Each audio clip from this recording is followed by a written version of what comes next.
নে মা, আমার এইটুকুই সামর্থ্য। আমি তোর সামনে এইটুকুই গুছিয়ে দিতে পেরেছি।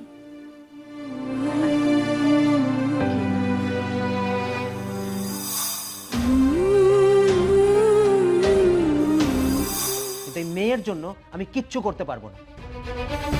না তুমি একজন ভালো হাজবেন্ড, না তুমি একজন ভালো বাবা।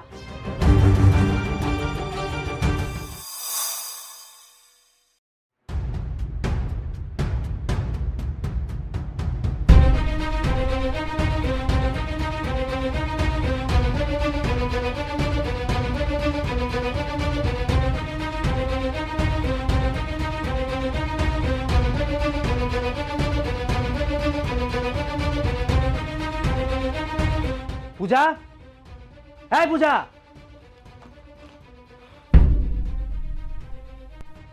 কি হয়েছে, চিৎকার করছো কেন? এই এই সংসারের কোনো জিনিসের প্রতি তোমার খেয়াল নেই তাই না? কেন, কি হয়েছে? তোমাকে বলেছি না এই মেয়ের হাতে যেন কোনো জিনিস দেবে না। হয়েছেটা কি সেটা তো বলবে। কি হয়েছে? এসি রিমোট নিয়ে খেলা করছেন মহারানী। এই এসিটা টেপাটেপি করতে গিয়ে যদি খারাপ করে ফেলে সারা বেটাকে শুনি। অবশ্য ওকে বলে কি লাভ, ওর মাও তো তাই। একটা টিনের চালে বড় হওয়া মেয়ে, সে কি করে এসির মর্ম বুঝবে তাই না? কি বলছো কি স্বর্ণ এসব? এ নাকা কান্না কেঁদো না তো, যা বলছি ঠিকই বলছি। এই সংসারে এসে যেমন আমার জীবনটাকে নষ্ট করেছো, সেরকম পরিবারের একটা সম্মানকেও নষ্ট করেছো। জন্ম দিয়েছো একটা মেয়ের, এখন বংশে প্রদীপ জ্বালানোর মতো আর কেউ নেই। এই মেয়েকে যখন খাইয়ে পরিয়ে বড় করবো, তারপরে পরের বাড়ির ছেলে এসে সব লুট করে নিয়ে চলে যাবে। স্বর্ণ চুপ করো, মেয়ে জন্ম দেওয়ার দায় কিন্তু আমার একার নয়।